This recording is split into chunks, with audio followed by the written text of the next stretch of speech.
the internet as a convenient way to book vacations, but it can be overwhelming. So our resident nerd from Nerds on Call, Ryan Eldridge, is here this morning to sort it all out for us. Good morning to you. Good morning. You know what? The internet's great for things like this, right? You could book your airfare, your rental car, your hotel.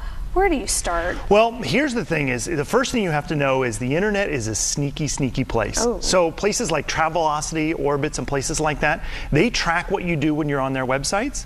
So they put a little cookie on your machine when you look up a price, and then what happens, it happened to you recently. Yes. Just a few hours They were later. messing with me? A few hours later, you go back and the price is suddenly different. Yes. It's a higher price, and then you get to start thinking, oh my goodness, what if I don't book? All the seats are going away. Right. Well, sure enough, you went to another computer here at work. And it was back down. It was back down to a lower price again. Right. So the first thing you got to know is they're watching what you're doing when you're on there. Every time you check that flight, they're going to know how often it's going to be in demand, and they're going to raise that price on you.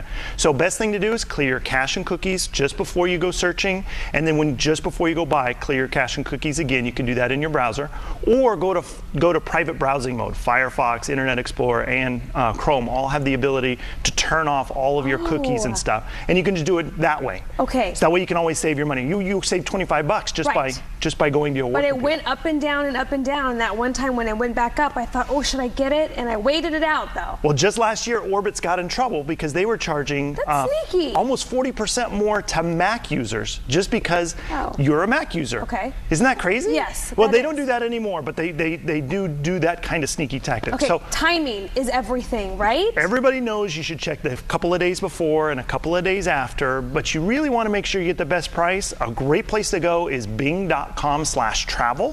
And they have a price predictor. And the best part of this is they take all of the prices that have ever been charged from every airline for every time of every day, and they put it into an algorithm, and they predict when the prices are going to drop. And so that way you'll know when to book your vacation even before you put in that request at work. Right. Isn't that kind of cool? That is cool. All right, let's get the best price out there. Okay, so besides using Bing to get your best price, there's one more thing you should think about before you think about price. Because saving $10 on a flight's one thing, but if you save $10 but have a 5-hour layover in Phoenix when it's 140 degrees, forget about it.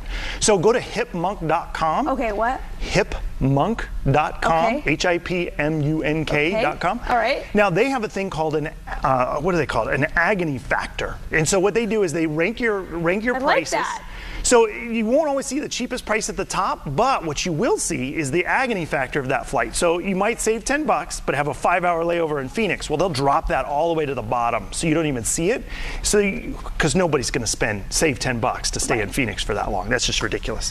What about when it comes to like package deals, for example. So you go on and you see Orbitz or somebody's got this great package deal. Best thing to do is go to each of the individual websites for each of those packages first. Okay. So you say, okay, well, let's say Hawaiian Airlines plus a Marriott stay. Oh, this sounds so good. Well, if you go to Marriott.com, you can often get a cheaper price than even Orbitz or Travelocity will give you.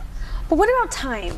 A lot of us are busy, we work, some have kids, and you have a life. Like, we can't spend all day on the internet trying to find that best deal. Yeah, well, the best thing to do is use just a few simple rules. Like I said, Bing is really good, Hipmunk's really good, or you can also book in places where there's hubs, where their airline hubs are. We were talking about that earlier. Yes. So, for example, in Sacramento, there's a hub here for cheaper flights.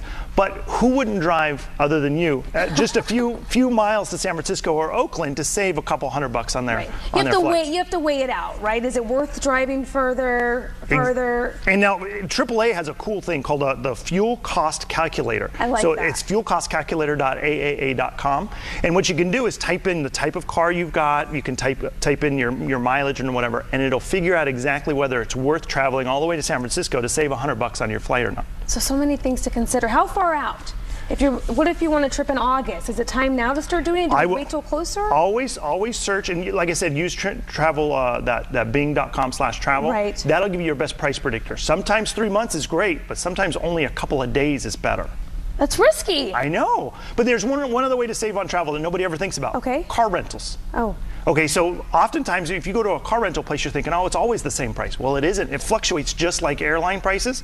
So you can go to a place called autoslash.com, and it'll tell you the best car rental rates and the best days to get them. Ryan Eldridge, Isn't that you are cool? awesome. No, this is great information. We got to put this clip on our website, news10.net, so people can refer back to it and take some notes. Good information. Hey, no problem. Hey, we also have all of this stuff on our blog, so just a quick plug, callnerds.com/blog. You'll see a whole article on that, and we've got all of the links and everything there too. All right, Nerds on Call. Ryan Eldridge, thank you. You're welcome. All right, Dan, back over to you.